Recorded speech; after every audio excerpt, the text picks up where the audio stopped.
Hi guys, well this is Erin again, and I just wanted to come on here today and talk to you a little bit about different interior design styles.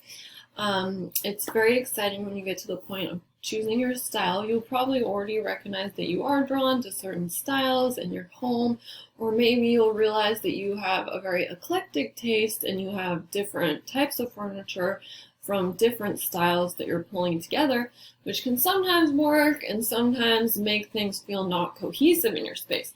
So today I want to dive into helping you bring more cohesion. Of course, you can mix different styles together, and there's many more styles that I'm going to talk about today. But I want you to get you to start thinking about what is the mood of your space, and your mood that you want your space to exude can the style that you choose can help you express the mood that you want to be feeling in your space and throughout your home. So without further ado, let's look at, I think I have 12 design styles here, so I'm going to go pretty quick. The first is a classic or formal design style. This is really, some of the, I don't want to say first, but some of the styles that became popularized in Europe by the aristocracy. And so that was in 16 to 1800s in France, England, also in the Mediterranean areas. So you might see this style like in a grandparent's home. You might see a lot of antiques. This classic formal style is a close cousin to more traditional style. Traditional is just a less formal version of classic. So maybe you're into traditional and you might not see as expensive finishings on the furniture as you see shown here in the classic formal style. So, but this might be a place like in your grandparents' home where you would never dare to not sit up straight and drink your tea in your chair, and you would never put your feet on the furniture, those kind of things. So it is a more expensive kind of feeling that you're getting in the room.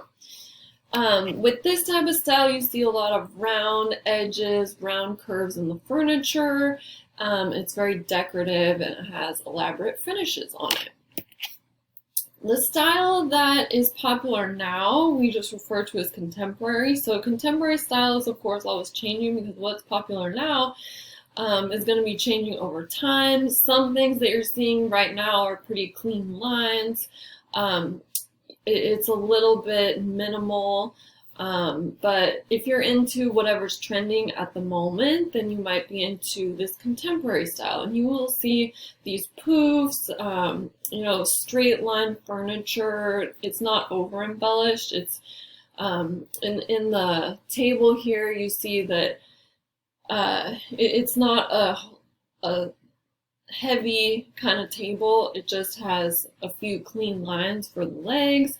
So just the streamlinedness of these and also making it comfortable is what we're seeing a lot in contemporary style right now. Transitional style, on the other hand, is kind of a mix between the traditional and the contemporary. So if you're into transitional style, you might be pulling elements from traditional or classic style, and then you might also be pulling contemporary elements. So right now with transitional, we are seeing a lot of these tufted pieces of furniture. Some of the lines on the furniture are rounded, as in like a classic type of setting, but then some of the lines are more straight. So they're pulling in both of those elements from the older classic and from the newer contemporary style. This can be a great backdrop. Transitional can be a great backdrop because you can layer on different types of style on top of transitional style, and it will transition with you throughout different styles that you might want to try out in your home, and you're not just stuck in one era. Mid-century modern, I'm sure you guys have been seeing a lot of this around. So this came out of the 1900s. Actually, there's several design styles that came out of the 1900s, both in Europe, and then a lot of it moved to the US. And so you do see these natural elements, natural piece of wood. As you can see here, the legs are a bit splayed. This is super popular. A lot of people are requesting this in interior design right now. And so it's probably something that you've at least heard about, but a lot of manufacturers are producing furniture in mid-century style, mid-century modern style. It's produced now, but it's basically a replica. So it's not the original furniture. So you can find it at a lot of retailers now. Farmhouse style, there's many different iterations of farmhouse. This kitchen is showing a farmhouse sink. With Joanna Gaines and Chip Gaines, you do see them using farmhouse style a lot, also mixed in with another style I'm going to talk about, rustic. But farmhouse style, while that's a very broad style, I would say, because in this photo you're seeing a more contemporary take on farmhouse style. With old farmhouse style, the original, it's more brown pieces of wood, turnings on the furniture leg. It's just more of a country style. So whether you're into farmhouse and kind of this this modern take that we're seeing a lot now, or you're into a more traditional feeling with it, there's many things you can do in the farmhouse style. Industrial style is something that's pretty cool and modern. You'll see really streamlined, straight lines. Obviously, this came from lofts of New York City being turned into artist lofts. So old industrial buildings that weren't really used were being turned into artist spaces and even apartments. And so you can see that a lot of the architectural features from those loft spaces are left in place. So instead of covering up a cement wall, covering up the open beams or ductwork on the ceiling, those are left. And it's more also a pared back style, because instead of covering things up, everything that's like piping, everything like that is left open, so that really just the function of each piece that's being used in the architecture is left alone. And that was started to be celebrated. Even Andy Warhol was one of the first people to move into these loft areas and start to popularize this style. Scandinavian style, I would say, is also a close relative to mid-century modern. While mid-century modern was happening in the United States, Scandinavian actually came out of Scandinavia, Norway, Denmark, the northern parts of Europe. And as you can see, it does bear a resemblance to mid-century modern. If you think of the winters in Norway, Sweden, those places, it's really dark. They have really short hours of daylight. And so this style, they tend towards light colors, natural colors. IKEA, for instance, you see a lot of Scandinavian furniture. That's exactly the style that IKEA is mainly focused on. So some of the features, the turnings of the legs, the splayed legs, that's really similar to what we saw coming out of the US from mid-century modern. But the color palette can be a little bit different. So with this, you see a lot of natural fibers, woven fibers, baskets. At IKEA right now, there's a lot of woven chandeliers and pendant lighting that's coming out. That's in the Scandinavian style. So if you like something that's, neutral tones or really muted hues of bright, cheery colors, you can think about in these northern parts of Europe, they really wanted to keep things bright, keep as much light coming in. In this picture in particular, they don't even have any window coverings. So when you only have a few hours of daylight, you just want everything to be cheery, open, and really inviting. Shabby chic is kind of an offspurt from, I would say, more traditional types of furniture. So you are going to see rounded corners, as in like French country furniture. And this, a lot of it is whitewashed. So if you're into that kind of look, that's just kind of an offskirt of the traditional look. Whereas traditional furniture might be using more of a dark lacquer or just natural wood finish. This is all more a whitewashed look. The minimal style, I would say, is also closely related to those styles coming out of the mid-1900s.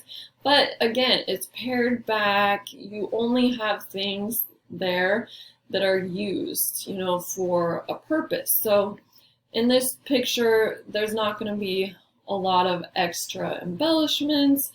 There's nothing there that doesn't actually get used for something. So if you like an uncluttered space, if you like white walls, if you like that feeling of spaciousness, then minimal might be a great style for you. On the very other far end of the spectrum would be Hollywood glam.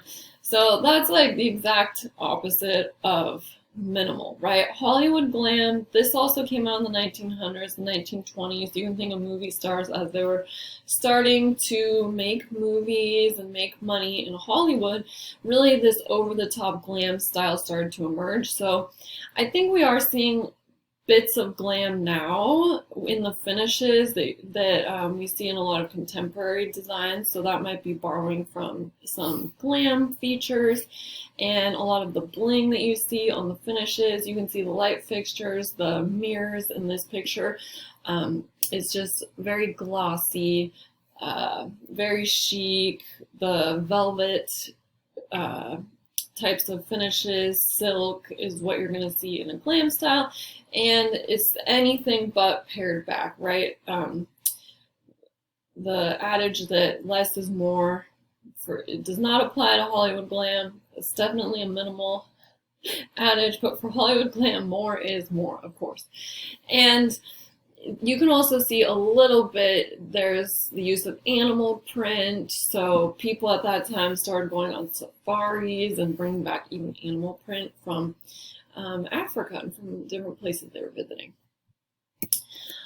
A Gothic or dramatic style, you know, this is something I kind of lean towards sometimes. If you like those darker accent walls, those darker features with the pops of light color, then maybe you're into a more dramatic look or a darker look. Coastal style, especially California coastal, we hear about a lot. It's not shown in this photo, but you'll see a lot of slip covers, natural woods, also the feeling of airiness and lightness. You can see the color palette, a lot of time you're going to see this light blue color and just different natural fibers, elements, and textures layered in a coastal style. Bohemian or eclectic style, the two can be used interchangeably. Some people are using like bohemian along with a more chic version of this. So instead of the natural wood that you're seeing in this photo, like a boho chic look could be a little bit more metallic finishes with it. But with the eclectic look, the main thing is it's a collection of different pieces over time. So it's really like the traveler's vibe. This is something that I've been drawn to for a long time, especially with traveling, and all have different scarves from different places that I might be using around my room. If you like the layered look and things that don't perfectly match together, then maybe you're into this eclectic or bohemian look. It's quite popular right now, and of course you can take bohemian to, you know, a more Scandinavian, a more neutral tone, or it could be these bright, bold colors. And you know, as you see in the photo here, of course, natural elements, large, oversized. Even here it looks like a type of tropical plant that they have. Rustic style, so I mentioned Joanna Gaines earlier, but really she is ascribing to rustic style. You see the natural elements, natural beams, wood, maybe the flooring is a little bit not perfectly finished, but almost that patina that comes over time. And when the wood is aging over time, that gives it, you know, this rustic